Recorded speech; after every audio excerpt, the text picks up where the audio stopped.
বিশ্বকাপ নিয়ে চর্চার প্রতিদিনের আয়োজনে আপনাদের সবাইকে স্বাগত জানাচ্ছি। মাঠে নামছে আবার ব্রাজিল। শনিবার ভোর 6:30টায় ব্রাজিলের প্রতিপক্ষ হাইতি। ব্রাজিলের ম্যাচের আগে অবশ্য আরও দুটি ম্যাচ আছে। স্বাগতিক যুক্তরাষ্ট্র মাঠে নামবে অস্ট্রেলিয়ার বিপক্ষে রাত 1টায় এবং ভোর 4টায় মরক্কো খেলবে স্কটল্যান্ডের বিপক্ষে। ব্রাজিলের ম্যাচের পর আরেকটি ম্যাচ আছে, সেটি শনিবার সকাল 9টায় প্যারাগুয়ে খেলবে তুরস্কের বিপক্ষে। আজকের অনুষ্ঠানে অবশ্য আমরা ব্রাজিল হাইতি ম্যাচ নিয়ে কথা বলবো। আমাদের সঙ্গে আছেন বরাবরের মতো শুভ নারায়ণ চৌধুরী। শুভ, ব্রাজিল হাইতি ম্যাচ, প্রথম ম্যাচে মরক্কোর বিপক্ষে Brazil not up to the mark. হাইতির বিপক্ষে ম্যাচটি ব্রাজিল কেমন খেলবে বা কেমন খেলা উচিত? কেমন খেলা উচিত তো একদিক থেকে বলতে গেলে ভালো খেলা উচিত, সেটা তো ডেফিনেটলি ভালো খেলা উচিত। এটা নিয়ে কোনো কি ব্রাজিলের কোনো পরিবর্তন দেখা যাবে কিনা বা কি মনে হচ্ছে? যে যদিও দুই দলের শক্তির পার্থক্য অনেক, কিন্তু এই বিশ্বকাপে দেখা যাচ্ছে শক্তির পার্থক্যটা খুব বড় হয়ে দেখা দিচ্ছে না বেশিরভাগ ম্যাচে। ব্রাজিলের পরিবর্তনের কথা যদি বলি, আঞ্চলিক অলরেডি সংবাদ সম্মেলনে বলে দিয়েছেন যে ব্রাজিলের 11-এ কিছু পরিবর্তন আসতে পারে, ব্রাজিলের খেলার স্টাইলে কিছু পরিবর্তন আসতে পারে। তিনি যেগুলো বেসিক, যে পাসিং ভালো হতে হবে, প্রেসিং ভালো হতে হবে, ওই জিনিসগুলোই বারবার বলেছেন। আর শক্তির পার্থক্যের কথা যেটা বললেন, আমরা র্যাঙ্কিং তো অলরেডি সবাই জানি যে ব্রাজিল এই মুহূর্তে ফিফা র্যাঙ্কিংয়ে 5 নম্বর, হাইতি 85 নম্বর। এই বিশ্বকাপ এখন পর্যন্ত প্রত্যেকটা দল অ্যাটলিস্ট একটা করে ম্যাচ খেলে ফেলেছে। এই বিশ্বকাপ এখন পর্যন্ত আমাদের যদি কিছু শিখিয়ে থাকে সেটা হচ্ছে যে র্যাঙ্কিংয়ের ডিফারেন্স আসলে কোনো অর নেভার এস্টিমেট এনিবডি। হ্যাঁ, তো জিনিসটা হচ্ছে যে আমরা জার্মানি ক্রোয়েশিয়ার সাথে 7 গোলে জিতেছে, আবার ওইদিকে কঙ্গো পর্তুগালের সাথে 1-1 গোলে ড্র করেছে, আবার ওইদিকে কেপ ভার্দে স্পেনের সাথে গোললেস ড্র করেছে। সো র্যাঙ্কিং দিয়ে আসলে কাউকে বিচার করার মতো কোনো পজিশন আমরা এখন আর নাই। হাইতি যদি আপনি প্রথম ম্যাচ দেখেন, হাইতি স্কটল্যান্ডের সাথে খেলেছে, খুবই ভালো খেলেছে, যদিও হেরেছে বাট খুব ভালো খেলেছে। সো ব্রাজিলের জন্য কিন্তু সেদিক থেকে আবার ওইদিকে ব্রাজিলের জন্য ইকুয়েশনটা হচ্ছে, ব্রাজিল যেহেতু প্রথম ম্যাচে ড্র করেছে, ব্রাজিলের তো আর মানে গ্রুপ পর্ব পার হওয়ার ইকুয়েশন না, ব্রাজিল সেটা এমনিতে পার হবে হয়তো। এবার ফরম্যাটটাই এমন যে গ্রুপ পর্ব পার না হওয়াই বরং কঠিন, কিন্তু ব্রাজিলের জন্য ইকুয়েশনটা হচ্ছে গ্রুপ টপ করে পরের রাউন্ডে যাওয়া। সো সেই ইকুয়েশন থেকে দেখতে গেলে ব্রাজিলের এই ম্যাচে জেতার জয়ের কোনো বিকল্প নাই। আবার অন্যদিকে ব্রাজিলের শুধু তো আসলে জয় দিয়ে হয় না, ব্রাজিলে তো আসলে মনোভরাতে হয়। এটা ব্রাজিলের ক্ষেত্রে ব্রাজিলকে ব্রাজিলের মতো খেলতে হয়। সো ওই দিকটা ব্রাজিলের জন্য হয়তো শুধু ব্রাজিল জিতলেই হবে না, ব্রাজিল অ্যাকচুয়ালি তারা বিশ্বকাপের জন্য কন্টেন্ডার কিনা, বিশ্বকাপ শিরোপার জন্য কন্টেন্ডার কিনা, সেই মেসেজটা ওই খেলার মাধ্যমে দিতে হবে। এইরকম একটা ইকুয়েশনের সামনে ব্রাজিল দাঁড়ানো আর কি। তো নেইমার ব্রাজিলের সবচেয়ে বড় স্টার, নেইমার নেই এটা নিশ্চিত, গ্রুপ পর্বেও তাকে পাওয়া যাবে না এরকমই আমরা জানতে পেরেছি বিভিন্ন সংবাদ মাধ্যমের সূত্রে। নেইমার না থাকার কারণে ব্রাজিলের আক্রমণ ভাগে ক্রিয়েটিভিটির একটা অভাব লক্ষ্য করা যাচ্ছে। গত ম্যাচে পাকেতা খেলেছেন, পাকেতার কাছ থেকে সেই ধরনের কিছু পাওয়া যায় না। একটু যদি আপনি ব্রাজিলের একাদশটা কেমন হতে পারে, কোনো পরিবর্তন আসবে কিনা, এটা যদি স্ট্র্যাটেজি বোর্ডে যদি একটু দেখান। একটু আগে বলেছিলাম যে কার্লো আনচেলত্তি বলেছেন যে এই ম্যাচে ফরমেশন থেকে শুরু করে অনেক কিছু চেঞ্জ হতে পারে। ফরমেশন বা হয়তো দেখা গেছে প্লেয়ার 11-এ প্লেয়ারের চেঞ্জ আসতে পারে। ব্রাজিলের মিডিয়াও সেই ধরনের ইয়ে করছে। ইভেন বলা হচ্ছিল যে আনচেলত্তি তো গত ম্যাচে 4-3-3 ফরমেশনে খেলেছেন, এই ম্যাচে আবার 4-2-4 ফরমেশন, যেটা আনচেলত্তি ব্রাজিলের দায়িত্ব নেওয়ার পর থেকে বেশিরভাগ সময় খেলেছেন, সেই ফরমেশনে আবার ফেরত যেতে পারে। কিন্তু আবার আপনি ব্রাজিলের মিডিয়া থেকে শুরু করে ব্রাজিলের প্র্যাকটিসের নিয়ে বিভিন্ন যে নিউজগুলো, সেগুলো যদি দেখেন, তাতে যেটা লক্ষ্য করা যাচ্ছে যে আঞ্চলিক 4-3-3 ফরমেশনেই খেলাবেন হয়তো দলকে, বাট সেখানে প্লেয়ার হয়তো কিছু একটু এদিক সেদিক চেঞ্জ হতে পারে। তো আমরা যদি সেটা একটু দেখি, গোল পোস্টে তো আসলে আলিসনের বিকল্প এই মুহূর্তে কিছু নাই, গোল পোস্টে আলিসন বেকারই থাকছেন। এরপর ব্রাজিলের আমরা যদি 4 ডিফেন্ডার দেখি, ব্রাজিলের 4 ডিফেন্ডার আপনি প্রথম ম্যাচে খেয়াল করে দেখবেন যে ব্রাজিলের কিন্তু 2 উইং ব্যাকের পারফরমেন্স নিয়েই কোশ্চেন ছিল। এবং এটা ব্রাজিল অ্যাকচুয়ালি এই ম্যাচ না, ব্রাজিলের অনেকদিন ধরে আমরা সবসময় ব্রাজিলের ডাউনফলের ক্ষেত্রে ব্রাজিল কেন পারছে না সেটা অনেকদিন ধরে তাদের ভালো fullback, Roberto Carlos, Cafu, Marcelo, Daniel ভেজ, এই টাইপের ফুলব্যাক যে দেশ থেকে এসেছে, সেই দেশের এখন ইভেন মার্সেলোর মতো লেফট ব্যাক বা দানিয়েল ভেজের মতো ফুলব্যাক নাই। তো এই জায়গাটাতে হয়তো একটু চেঞ্জ আসতে পারে, যেটা শোনা যাচ্ছে যে হয়তো রাইট ব্যাকে দানিলো খেলবেন, আর লেফট ব্যাকে আন্দ্রে সান্তোস এবং ডগলাস সান্তোসের মধ্যে একটা ইয়ে চলছে। সেক্ষেত্রে শোনা যাচ্ছে যে ডগলাস সান্তোস খেলার সম্ভাবনাটা বেশি। কেন দুইজনের এটা কেন, মানে এটা কেন বেশি?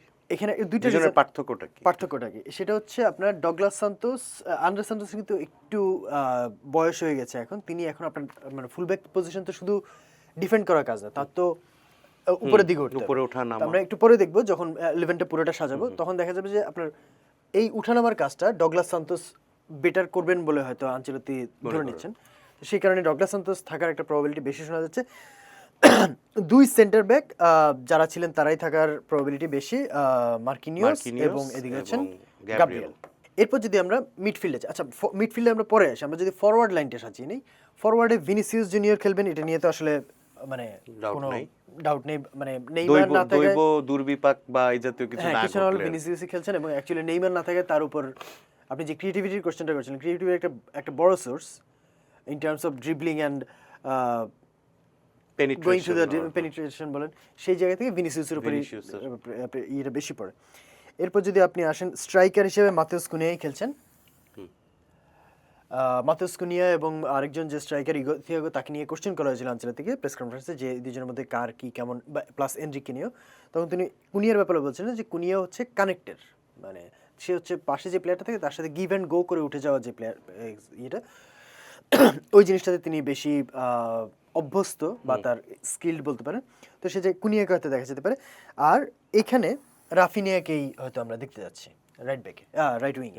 এখন আমরা যেটা বললাম যে মিডিয়া বলছে যে আনচেলত্তি 4-3-3 ফরমেশনে খেলবেন, সেখানে আপনার মিডফিল্ডে তিনজনের বেইজে কে থাকবেন এটা নিয়ে একটা বড় কোশ্চেন ছিল গত ম্যাচে, কিন্তু কাসিমেরোকে নিয়ে আমরা ইভেন ব্রাজিলের বিশ্বকাপ পূর্ব যে টিম অ্যানালাইসিস সেখানে আমরা বলেছি যে কাসিমেরো ব্রাজিলের জন্য একটা বড় কোশ্চেন, বোঝা, এবং ওইদিন বোঝাই গেছে। ফার্স্ট ম্যাচে কিন্তু তিনি ভালো খেলেন, প্লাস একটা ইয়েলো কার্ডও দেখেছিলেন, যে কারণে তাকে হাফ টাইমে আনচেলত্তি উঠিয়ে নিলেন এবং তার বদলে নেমেছিলেন ফাবিনিও। এই কারণে এই ম্যাচে একটা কোশ্চেন ছিল যে কি ফাবিনিওই খেলবেন নাকি কাসিমেরো খেলবেন। বাট এখন পর্যন্ত ব্রাজিলিয়ান মিডিয়া যেটা বলছে যে কাসিমেরোকেই দেখা যাওয়ার প্রবাবিলিটিটা বেশি, তার অভিজ্ঞতা। আরেকটা জিনিস আমার যেটা মনে হচ্ছে, সেটা আমরা হয়তো হাইতি নিয়ে আলোচনার সময় আসবে জিনিসটা, কাসিমেরোর এয়ারে অ্যাবিলিটি বা আপনার কর্নার বা ক্রস এগুলোর ক্ষেত্রে বা ফিজিক্যাল ব্যাটেলের ক্ষেত্রে কাসিমেরো ফাবিনিওর চেয়ে একটু বেটার। হয়তো স্পেস কভার করার ক্ষেত্রে দৌড়ে কতটা জায়গায় কভার করবেন সেই জায়গায় হয়তো কাসিমেরো বয়স হয়ে গেছে, তিনি এখন পারছেন না, সেই জায়গায় হয়তো Fabinho better. But crossing cover করার ক্ষেত্রে বা বাতাসে ভাসা বল ক্লিয়ার করার ক্ষেত্রে ওই জায়গাগুলোতে কাসিমেরো একটু বেটার। তো সেই জন্য হয়তো কাসিমেরোকে যদি থাকেন, কাসিমেরো হয়তো থাকবেন হয়তো সেই কারণে। এর পাশাপাশি ব্রুনো গিমেরাস, তো এখন আসলে ব্রুনো গিমেরাসকে ছাড়া ব্রাজিলের মিডফিল্ড আসলে এখন আর কল্পনা করা যায় না। টু বি অনেস্ট, ব্রাজিলের মিডফিল্ডে এমনিতেই ব্রাজিলের মিডফিল্ড এখন আপনি ওয়ার্ল্ড ওয়াইডে যদি ব্রাজিলের মিডফিল্ড আপনি গড়তে চান ওয়ার্ল্ড ওয়াইড প্লেয়ারদেরকে দেখে, সেখানেও এর চেয়ে বেটার প্লেয়ার হয়তো আপনি খুঁজে পাবেন না। তো ব্রুনো গিমেরাস, যিনি বক্স টু বক্স মিডফিল্ডার যেটাকে আমরা বলি, যে মাঠের এই মাথায় দৌড়ানোর যে প্লেয়ারটা, সেই প্লেয়ারটা হচ্ছে ব্রুনো গিমেরাস। এরপর আসছে মিডফিল্ডের অন্য প্লেয়ারের প্রোফাইলটা, যেটা নিয়ে আপনি অলরেডি কোশ্চেন করেছেন, যে মিডফিল্ডের ক্রিয়েটিভিটির প্লেয়ারটা। এই জায়গায় গত ম্যাচে আচ্ছা এনরিককে খেলানো হচ্ছে না কেন, এটার কারণটা কি? আচ্ছা এনরিকের ব্যাপারটা আমরা একটু পরে, হ্যাঁ আমরা সরি আপনি এটা শেষ করেন। হ্যাঁ, গত ম্যাচে পাকেতা ছিলেন, পাকেতা ভালো খেলেননি, কিন্তু পাকেতা আবার প্র্যাকটিস ম্যাচ মানে বিশ্বকাপের আগে যে প্রস্তুতি ম্যাচগুলো খেলেছে সেখানে আবার তিনি ভালো করেছেন। তো এই জায়গাটা অ্যাকচুয়ালি আপনার তিনজন প্লেয়ার এই জায়গাটাতে খেলার মতো আছেন, পাকেতা, তারপর হচ্ছেন আপনার এডারসন আর দানিলো সান্তোস। দানিলো সান্তোসও প্র্যাকটিস ম্যাচে বেশ ভালো খেলেছেন। তো এই জায়গাটা কে খেলবেন সেটা নিয়ে একটা অনেক আলোচনা চলছে, বাট থিওরিটিক্যালি প্রোফাইল ওয়াইজ এই জায়গাটাতে পাকেতাই সবচেয়ে ভালো ম্যাচ, মানে ক্রিয়েটিভিটির যদি আপনি, যেহেতু নেইমার নেই ব্রাজিলে, এই জায়গাটাতে একটা ক্রিয়েটিভিটির দরকার পড়ে, সেই কারণে মিডিয়াতে বলা হচ্ছে যে পাকেতাই হয়তো এই জায়গাটাতে খেলবেন। এখন ব্রাজিলের খেলার কৌশলে যদি আমি যাই, সেই জায়গাটাতে আপনার কেন দানিলো, কেন ডগলাস, আপনি যে কোশ্চেনটা করেছিলেন কেন ডগলাস সান্তোস, জিনিসটা হচ্ছে আপনার ভিনিসিয়াসকে আপনি দেখবেন যখন ব্রাজিলের পায়ে বল থাকে, যে ধরুন ব্রাজিল অপোনেন্ট করছে, ব্রাজিল এখানে কোথাও বল পেল, আপনি ভিনিসিয়াসকে সবসময় দেখবেন যে এইরকম কোনো একটা জায়গায় একেবারে টাচ লাইন ধরে দাঁড়ানো। ভিনিসিয়াসকে আপনি এখান থেকে যদি ধরুন এখান থেকে কেউ একজন বলটা দিয়ে দিল, এরপর তিনি হয়তো বল নিয়ে ভেতরের দিকে ঢুকে যাবেন, রাইট? তার মানে হচ্ছে এই জায়গায় একটা স্পেস ফাঁকা হয়ে যাচ্ছে এরকম জায়গায়। হ্যাঁ, এই জায়গাটাতে যখন স্পেস ফাঁকা হচ্ছে, এই জায়গাটাতে আপনার লেফট ব্যাককে অনেক কভার করতে হয়। অ্যাট দ্য সেম টাইম যদি এখানে ধরুন আবার ভিনিসিয়াস বল লুজ করলো বা ব্রাজিল কেউ লুজ করলো, তখন আবার কাউন্টার অ্যাটাক সামলাতে হবে। সেই জায়গাটাতে এই লেফট ব্যাক যিনি উঠে যাচ্ছেন তাকে আবার নামতেও হবে। এই জায়গাটাতে আন্দ্রে সান্তোসের চেয়ে ডগলাস সান্তোস বেটার বলে ধারণা করা হচ্ছে এবং সেই কারণে হয়তো ধারণা করা হচ্ছে যে ডগলাস সান্তোসকেই এই ম্যাচে 11-এ দেখা যেতে পারে। এখন এরপর আমি আসি যদি পাকেতার ক্রিয়েটিভিটির কথাটা যেটা বললেন, আপনি দেখুন ভিনিসিয়াস, আমরা যেটা বলছিলাম যে ভিনিসিয়াস এই মানে ব্রাজিলের কারো পায়ে যখন বল থাকবেন, ভিনিসিয়াস এইরকম কোন একটা জায়গায় টাচ লাইনে থাকবেন, এখান থেকে তিনি পরে তার অ্যাবিলিটিটা আসলে অন্যদেরকে খেলানো না, তার অ্যাবিলিটি হচ্ছে তিনি বল নিয়ে প্রচণ্ড গতিতে যাবেন, ড্রিবলিং, একজন দুইজন তিনজন চারজন যত ডিফেন্ডার আসবে হয়তো কাটানোর একটা চেষ্টা করবেন। এরপর তিনি হয়তো এরকম কোন একটা জায়গা থেকে বলটা হয় কাটব্যাক করবেন অথবা নিচে ঢুকে, যেদিন মরক্কোর ম্যাচে যেটা করলেন যেরকম একটা জায়গা থেকে ঢুকে এখান থেকে তারপর তিনি শটটা করে গোল করেছিলেন। তো এরকম কিছু একটা করার ট্রাই করবেন। এখন এখানে আবার রাফিনিয়ার ভূমিকাটা, এই ম্যাচে রাফিনিয়াকে খেলা হবে কিনা সেটা নিয়ে কিন্তু একটা ডিবেট আছে। কেন ডিবেট? কেন এটা আমরা ব্রাজিলের বিশ্বকাপের আগে যখন টিম অ্যানালিসিস করছিলাম তখন আমরা আলোচনা করছিলাম যে রাফিনিয়া কিন্তু হ্যাঁ তিনি রাইট উইংয়ে খেলতে পারেন, বাম্পায়ার প্লেয়ার, কিন্তু রাফিনিয়া ঠিক রাইট উইংয়ে মানে তিনি রাইট উইংয়ের চেয়ে লেফট উইংয়ে বেটার খেলেন। হ্যাঁ, আপনি বার্সেলোনায় যদি দেখেন তিনি কিন্তু লেফট উইংয়ে খেলেন, সেখানে লামিন ইয়ামাল রাইট উইংয়ে খেলেন। তো রাফিনিয়া এবং রাফিনিয়ার জায়গাটা হচ্ছে মানে এইরকম কোনো একটা জায়গায় তিনি বিচরণ করেন। হ্যাঁ, ঠিক আবার তিনি একেবারে ঠিক টাচ লাইন হগার যেটা বলি আমরা ভিনিসিয়াস বা এদেরকে, তিনি আবার সেটাও না। তো সেই কারণে ধারণা করেছে হয়তো রাফিনিয়ার জায়গায় হয়তো লুইস এনরিকেকে খেলানো হতে পারে, যে লুইস এনরিকে তখন আপনার রাইট সাইডের ইয়েটা করবেন। বাট রাফিনিয়া আবার সুবিধাটা হচ্ছে রাফিনিয়া অনেক ট্র্যাক ব্যাক করেন, অনেক ইভেন ভেতরে ঢুকে যান। সেক্ষেত্রে হয়তো আপনার যখন রাফিনিয়া ভেতরে ঢুকবেন তখন আপনি হয়তো দেখবেন যে পাকেতা হয়তো এই জায়গাটাতে চলে গেছেন, বা যদি যে রাফিনিয়া এখানে আছেন রাইট ব্যাক যিনি তিনি হয়তো এই জায়গাতে আছেন, তখন হয়তো পাকেতা এই জায়গাগুলোর কোনো একটাতে ম্যানুভার করবেন এবং সেখান থেকে হয়তো তিনি ক্রিয়েটিভ যে লাস্ট পাসটা সেটা হয়তো তিনি দেবেন। সেই জায়গা থেকে হয়তো এই 11টা চিন্তা করা হচ্ছে। এবার আমরা যদি আসি, আপনি যেই আরেকটা কোশ্চেন করেছিলেন এনরিককে নিয়ে, ইন্টারেস্টিং, এনরিককে খেলানো হচ্ছে কেন খেলানো হচ্ছে না এটা নিয়ে অলরেডি আপনার ব্রাজিল ভক্তদের প্রশ্ন, হ্যাঁ প্রচুর কোশ্চেন আছে এবং এটা নিয়ে অলরেডি আনচেলত্তিকে প্রেস কনফারেন্সে কোশ্চেনও করা হয়েছে। আনচেলত্তি যেটা বলেছেন যে ওই যে যেটা বললাম যে কুনিয়া, ইগোর থিয়াগো এবং এনরিক তিনজনকে মিলিয়ে কোশ্চেনটা করা হয়েছিল যে তিনজনের মধ্যে ডিফারেন্সটা কার কোন জায়গায়, মানে দক্ষতার কোন জায়গায় এবং ইয়ের কোন জায়গায়। তখন তিনি বলেছেন যে কুনিয়া হচ্ছেন, আপনি যদি ম্যাচে খেয়াল করেন কুনিয়া কিন্তু ঠিক প্রথাগত নাম্বার 9 না। কুনিয়াকে আপনি দেখবেন যখন ব্রাজিলের পরে বল তিনি হয়তো এই জায়গাগুলোতে, কেন তখন হয়তো পাকেতে এখান দিয়ে উঠে যাবেন, ভিনি ঢুকে যাবেন, তিনি হচ্ছেন এখানে থেকে এক হচ্ছে অপোনেন্ট ডিফেন্ডারকে কিছুটা ড্র্যাগ করে নিয়ে আসা, তার সঙ্গে আরেকটা হচ্ছে ধরেন মিডফিল্ডের সাথে কম্বিনেশন করা, যেন মিডফিল্ডের কাছ থেকে এখানে বল পেয়ে তিনি হয়তো বলটাকে মানে বলটা ধরেন মিডফিল্ডারদের কাছ থেকে পেয়ে তিনি হয়তো এদিকে ভিনিসিয়াসকে দিয়ে দিলেন বা এদিকে রাফিনিয়াকে দিয়ে তিনি তখন উঠে যাবেন। অনেকটা আপনি যদি আমরা বলি যে হ্যারি কেইনকে আমরা যে ধরনের স্ট্রাইকার বলি হয়তো অনেকটা ওই প্রোফাইলের প্লেয়ার। আপনি যদি ইগোর থিয়াগোকে দেখেন, ইগোর থিয়াগো যখন নামবেন, ইগোর থিয়াগো হচ্ছে একেবারে বক্স স্ট্রাইকার যেটাকে আমরা বলি। হ্যাঁ, আপনি কিন্তু ওই দিন মরক্কোর সাথে যখন ব্রাজিলের এক অবস্থায় ছিল, আরেকটা গোলের দরকার ছিল, তখন ইগোর থিয়াগো একটা বেটার প্রোফাইল ছিল। কেন? কারণ হচ্ছে তার বক্স প্রেজেন্স, আপনি যখন এখান থেকে কেউ ক্রস করবে ওই ক্রসটাতে হেড করার জায়গাটাতে ইগোর থিয়াগোর একটা অ্যাবিলিটি আছে, তিনি সান্ডারল্যান্ডে এবারে বেশ ভালোও খেলেছেন। কিন্তু আপনি যখন এনরিককে আসবেন, এনরিক না তিনি রাইট উইঙ্গার, মানে ওই যে আমরা রাফিনিয়ার ক্ষেত্রে যেটা বলি রাফিনিয়া তারপরেও কিছুটা টাচ লাইনে আপনি দেখবেন, এনরিক ঠিক টাচ লাইনে থাকার প্লেয়ার না, না তিনি এখানে বক্সে প্রেজেন্সের মাধ্যমে অপোনেন্ট ডিফেন্ডারকে মানে কি বলবো অপোনেন্ট ডিফেন্ডারকে পুশ করার মতো প্লেয়ার, হ্যাঁ, বা অপোনেন্ট ডিফেন্ডারকে অকুপাই করার মতো প্লেয়ার। তিনি যেটা করেন এনরিক, সেটা হচ্ছে তিনি এখান থেকে ম্যাচটা শুরু করলো, তিনি আস্তে আস্তে এদিকে সরে আসেন, যাতে এখান থেকে বল পেয়ে তিনি দেখবেন এই জায়গাগুলো থেকে তার অনেক শট আছে, হ্যাঁ, এখান থেকে তিনি হয়তো এরকম শট বা তো এনরিককে খেলানোর অসুবিধাটা যেখানে সেটা হচ্ছে আপনি যখন এনরিককে খেলাবেন তখন আপনার এখানে মানে তখন তো আর রাফিনিয়া থাকবেন না, আপনি যখন এনরিককে খেলাবেন তখন এই জায়গাটাতে অন্য একজনকে কভার করতে হবে, সেটা পাকেতে হইতে হবে। এখন পাকেতে যদি এখানে যায় তখন এখানে কে ক্রিয়েটিভিটি দেবেন, আবার পাকেতে যদি তখন এখানে থাকে এনরিকে এখানে থাকে, সেক্ষেত্রে রাইট ব্যাককে অনেক বেশি উপরে উঠতে হচ্ছে, যেটা কাউন্টার অ্যাটাকে আবার প্রবলেম ক্রিয়েট করছে। আবার যদি আপনার মানে যেহেতু তিনি এদিকে কভার করতে মানে বক্সে প্রেজেন্সের মাধ্যমে তিনি যেটা হয় যে বক্সে প্রেজেন্স থাকলে কি হয়, আপনি আগেতে থাকলেন, ডিফেন্ডার আপনার সাথে সাথে পিছাতে থাকলো, তখন যেটা হয় যে এই যে পাকেতা, ভিনি, রাফিনিয়া এদের মতো প্লেয়ারদের আরেকটু জায়গা তৈরি হয়। কিন্তু এনরিক তো সেই প্রোফাইলও না, হ্যাঁ, তো সেই জন্য ঝামেলাটা যেটা সেক্ষেত্রে আপনি যেটা দেখবেন এবং এটা বলা হচ্ছিল যে ট্যাকটিক্যালি এনরিকের কোয়ালিটি নিয়ে কোনো কোশ্চেন নেই। এনরিক মাত্র বয়স কম, কিন্তু তার শুটিং অ্যাবিলিটি, তার স্পিড, এগুলো নিয়ে কোনো কোশ্চেন নেই। বাট ট্যাকটিক্যালি তিনি এই জায়গাটাতে কোথাও ম্যাচ Match করছেন করছেন না। না। এই কারণে যেটা দেখবেন আপনি এনরিককে যদি খেলানো হয়, সেটা তো একেবারে ম্যাচের শেষ দিকে যে 70 মিনিট 60 মিনিট হয়ে গেছে, ব্রাজিল গোল পাচ্ছে না, বা অপোনেন্ট একেবারে ডিফেন্সে জমাট বেঁধে আছে, যে বা কাউন্টার অ্যাটাকেও তাদের থ্রেট খুব একটা নাই, তখন হয়তো আপনি এনরিককে দেখবেন যে যাতে গোলটা করে বেরিয়ে আসতে, বা ব্রাজিল যদি পিছিয়ে থাকে তখন হয়তো এনরিককে নামানো হতে পারে, যে তখন তো আসলে আপনার ডিফেন্স নিয়ে চিন্তা করার চাপ, কোনো গোল অবকাশ নেই, হ্যাঁ। বের করতে হবে। আচ্ছা, শুভ, হাইতি আগের ম্যাচ একটা ম্যাচ খেলেছে, স্কটল্যান্ডের বিপক্ষে তারা হেরেছে, কিন্তু ম্যাচটা কিন্তু তারা মোটেও খারাপ খেলেনি। হয়তো গোলের সুযোগ সদ্ব্যবহার করার একটা অভাব ছিল। 5-85 ফিফা র্যাঙ্কিংয়ের ব্যবধান 80। তো এই ম্যাচে হাইতির সম্ভাবনা কতটুকু, বা হাইতি কোন জায়গায় আসলে ব্রাজিলকে পেনিট্রেট করতে পারবে বা পুশ করতে পারবে? আচ্ছা, নাইবে আপনি যেটা বলেছেন, হাইতি কিন্তু স্কটল্যান্ডের ম্যাচে আমরা যেটা দেখেছি, হাইতি কিন্তু স্কটল্যান্ডকে বেশ ভুগিয়েছে।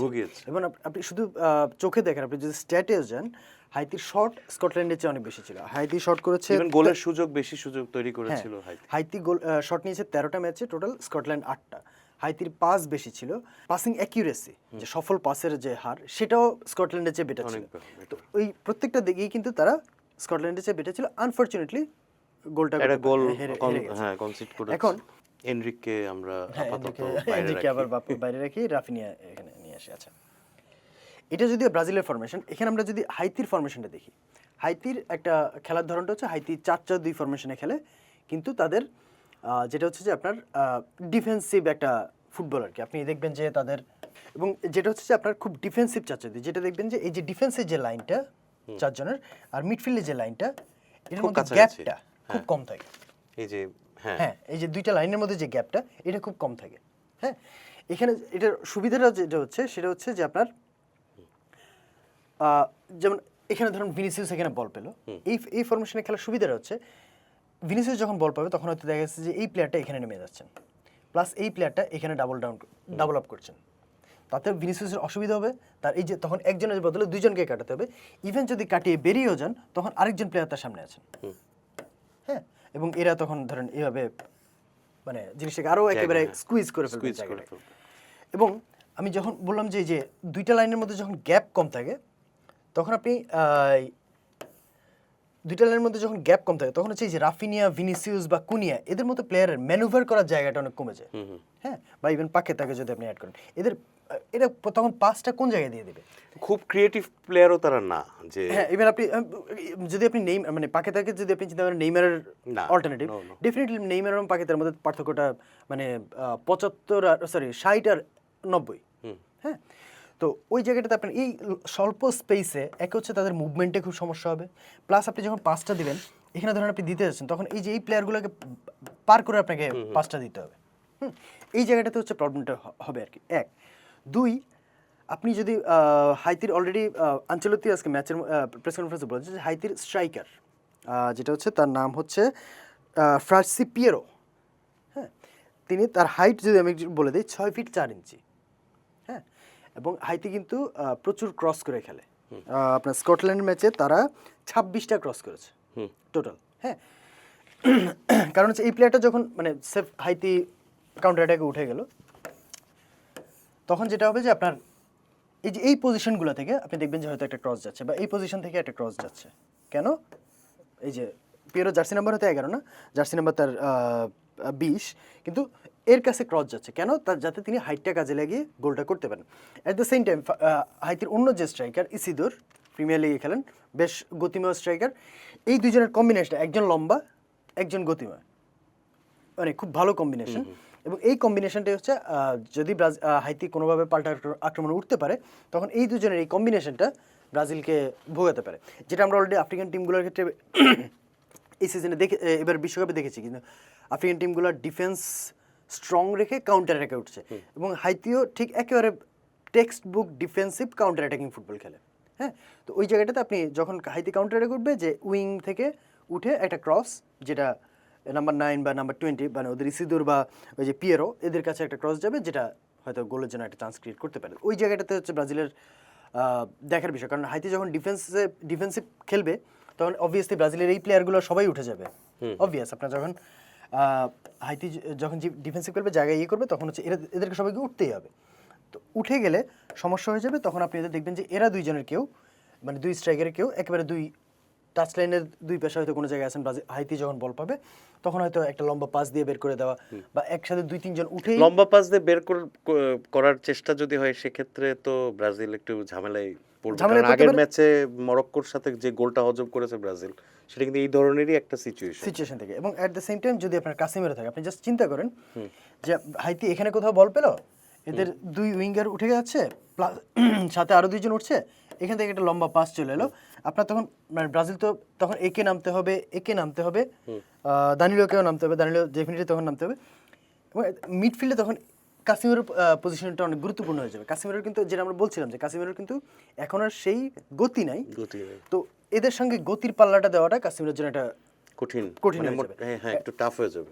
তো ওই জায়গাটাতে যে আপনার ফুল ব্যাকদের পেছনে যে জায়গাটা খালি থাকবে পাল্টা আক্রমণে প্লাস কাসিমেরোর গতি, এই জায়গাটাতে ব্রাজিলের একটা বড় শঙ্কা আর কি। আচ্ছা, আমরা প্রায় অনুষ্ঠানের শেষ দিকে চলে এসেছি, আরও ম্যাচগুলো নিয়ে একটু কথা বলবো। তার আগে লাস্ট আপনি এই ম্যাচের কোনো প্রেডিকশন আছে কিনা? ব্রাজিল জিতবে, ড্র করবে, হারবে? যদিও হাইতি, আচ্ছা আমরা মেক ইট সিম্পল, আমরা ব্রাজিল আজকে কয় গোলে জিততে পারে, জাস্ট একটা। আচ্ছা আমার কাছে মনে হচ্ছে ব্রাজিল 3-0। আচ্ছা আমি দিলাম 2-0। আচ্ছা আমরা একটু অন্য দুটি ম্যাচের দিকে, ওই ম্যাচগুলোর দিকেও তো তাকাতে হবে। যুক্তরাষ্ট্র অস্ট্রেলিয়াটা ইন্টারেস্টিং গেম, অল্প কথায় যদি বলেন। যুক্তরাষ্ট্র প্যারাগুয়ের এগেইনস্টে মানে দারুণ ফুটবল, মানে টু বি অনেস্ট অনেকের চোখে এই পর্যন্ত বিশ্বকাপের সবচেয়ে মানে কমপ্লিট পারফরমেন্স। হ্যাঁ, অ্যাটাকিং বলেন, প্রেসিং বলেন, সব দিক থেকে স্কোরিং বলেন।